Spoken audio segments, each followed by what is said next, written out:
180 দিনের মধ্যেই এই 4টি বড় কাজ পরিকল্পনা মন্ত্রণালয় সম্পন্ন করতে পারবে না। কোনো তথ্যগত ডিটেম্পারিং হচ্ছে না। আপনারা জানেন যে আমরা অনেকগুলো বিষয় নিয়ে কাজ করছি।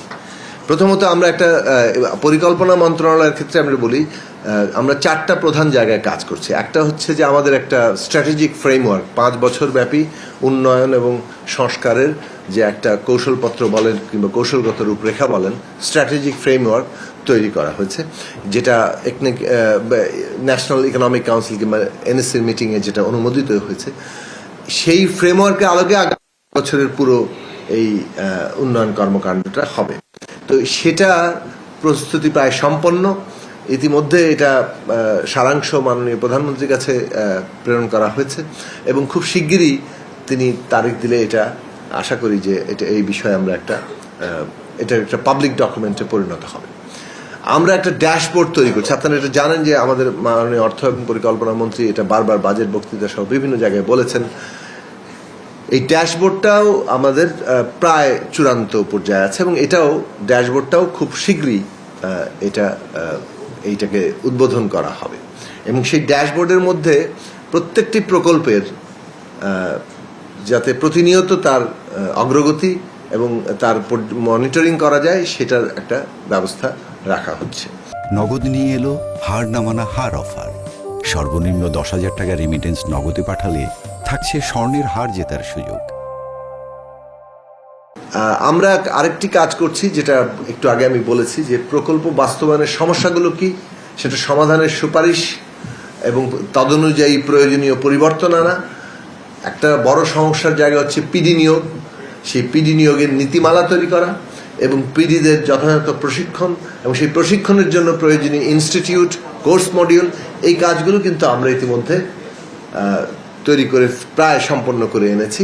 এটাও খুব শিগগিরই আমরা এটা করব এবং আমরা মনে করি যে 180 দিনের মধ্যেই এই কাজগুলো সম্পন্ন হবে। আরেকটি কাজ আমাদের করতে হচ্ছে, যেটাও অনেক বেশি সময়ের প্রয়োজন হয়েছে, যে আমরা তো একটা এডিপি তৈরি করেছি, কিন্তু যে চলমান প্রকল্প এবং এডিপিতে যে সবুজ পাতার প্রকল্পের যে প্রস্তাবগুলো আসছে, এই সবগুলো প্রকল্পের অনেক সংখ্যা আছে, কিন্তু এই প্রকল্পগুলোর মধ্যে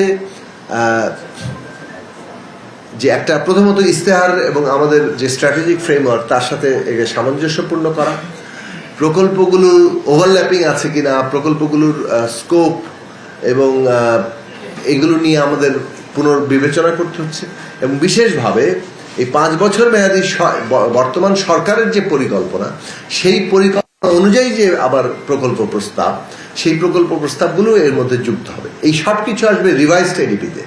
ফলে একটা রিভাইজড এডিপি তৈরি করার কাজ, যেটা সাধারণভাবে ডিসেম্বর মাসে শুরু হয় এবং ফেব্রুয়ারি মাসে শেষ হয়, এটা কিছুটা আমরা আগেই শুরু করেছি। যেহেতু সরকার দায়িত্ব নেওয়ার পরপরই বাজেটের এবং এডিপি তৈরির কাজ করতে হয়েছে, সেই সময়টা যথেষ্ট সময় ছিল না যে সরকারের সমগ্র যে পরিকল্পনা ইস্তেহারে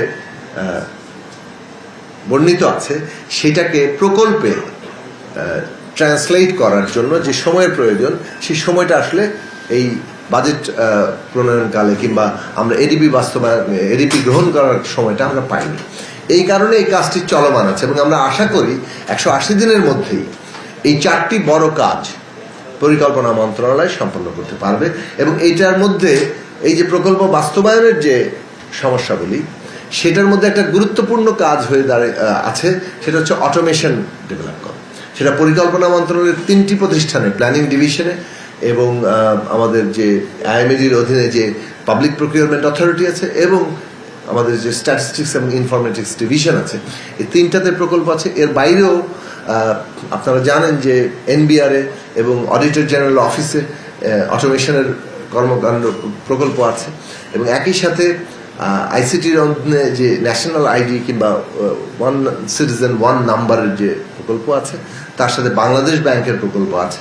এই সবগুলোকে কিভাবে একটা ইন্টিগ্রেটেড, একটা সমন্বিত এবং ইন্টার অপারেবল, মানে পারস্পরিকভাবে এটা একই সাথে কাজ করতে পারে, এই রকম একটি ব্যবস্থায় পরিণত করা যায়, তার জন্য একটা সময়সীমা ঠিক করা হয়েছে যে এর মধ্যেই এই প্রকল্পগুলোকে সম্পন্ন করে এই অটোমেশনের জায়গায় তৈরি করা।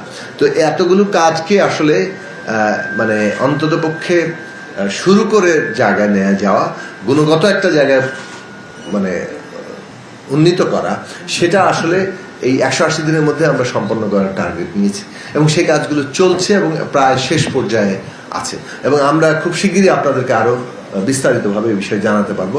মাননীয় প্রধানমন্ত্রী, মাননীয় অর্থ এবং পরিকল্পনা মন্ত্রী এবং মাননীয় অর্থ পরিকল্পনা উপদেষ্টা সকলেই ঘনিষ্ঠভাবে এই কাজগুলোর সাথে যুক্ত আছেন এবং তাদের সেই সংযুক্তির মধ্য দিয়ে আমরা এই কাজগুলো সম্পন্ন করার চেষ্টা করছি।